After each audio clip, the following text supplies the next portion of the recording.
What's up guys, and welcome to today's video. So I want to talk about and kind of go through the best practice in archery is obviously practicing how you're going to hunt. You have to put yourself in stressful situations.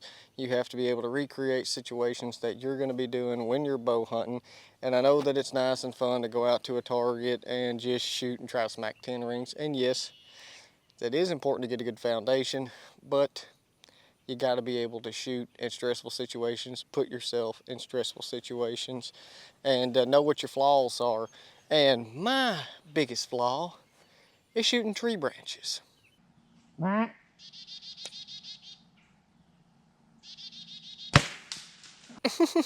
So I got a problem to fix that. We're going to practice with that. That's my fault. You have to know your equipment. You have to know what you can do with your equipment, and you have to know how you shoot your equipment under stress. So to fix the branch situation, this is what I've come up with. So this is some faux branches and stuff for cover. You can get them at Novex. They work pretty good. They're supposed to be used for cover, but I got them hooked up to the paper tuner and then target right there. So I'm going to recreate stressful situations that I have personally had in the woods and shoot and see what my equipment does at different yardages and see what I need to do, so if the situation arises whenever I go hunting, I already know what to do. That way I don't cut a branch in half again. Okay, I'm at 32 yards and I got two branches making a V and I got a gap in between there. So what I'm going to test out is what I got to do to make it through that gap. If my arrow goes high, arcs into the top branch, hits the bottom branch to flex up, but at 32 yards, I'm pretty confident it's not going to do anything. I got a pretty good gap there.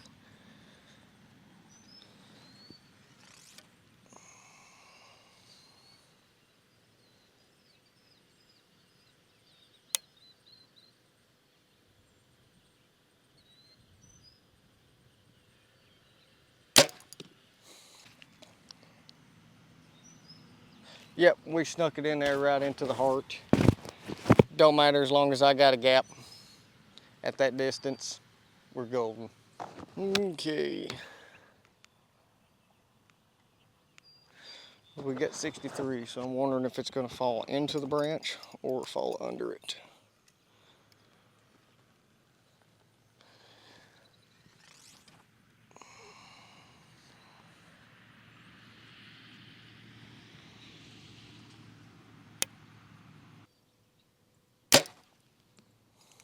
We got close to them branches, awful close, but what that's telling me is if I got a gap like that, it doesn't matter as long as I focus on where I need to hit. That's the arrow's last destination of where it's going, so it's not going to hit a branch.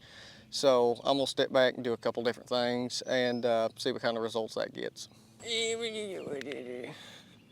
Okay, so this is one of the hardest, if not the hardest shots, because we have a branch in front of us. It's right up in front of us, and you want to have a tendency to shoot over that branch, but you want to shoot under it because of the simple fact that your rest is right there, and I've shot tree branches like that before. So you're putting your body in a weird position. You're trying to judge what your arrow is going to do, but we're going to try to shoot under it. Yep.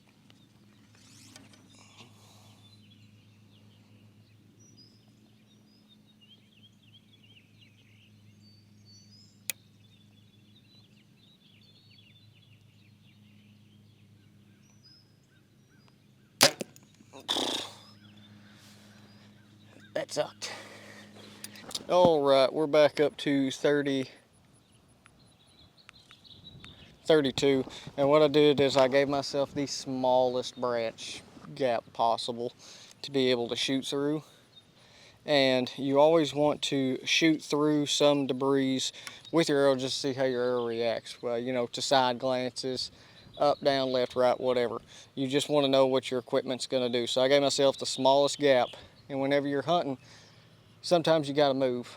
whether it's in a tree stand, whether it's on the ground, whether it's in a ground blind, whatever you're doing, stalking, you have to move your body. That's going to be the difference between getting the deer or not getting the deer.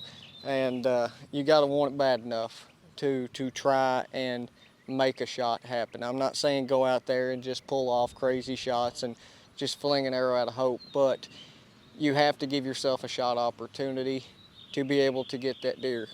So that's what I'm doing right now, and we're gonna see how this does.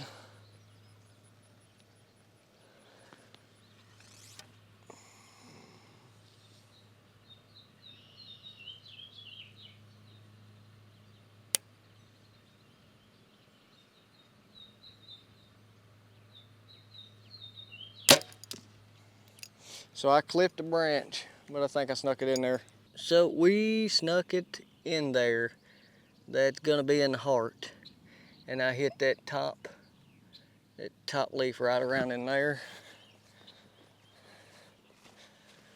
But we still snuck it in there into the heart. And that target's probably about a good 3 yards past the limb. So the moral of the story is you can go off and buy all these fancy gadgets and do this and do that and try to make yourself a better archer, but at the end of the day, you know, the only thing that gadgets do is they can help improve the forgiveness of your bow. Going around doing tweaks will help you get a forgiving setup that feels right for you, but at the end of the day, get out, shoot your bow, try things to emulate bow hunting, and going out and shooting is going to make you a better archer. That's the only way. You cannot buy being a good archer. Going out and practicing is the only thing that's going to make you good. So, with that being said, go out, cut you some tree branches, do some crazy shots, put yourself under pressure. Y'all go shoot your bows.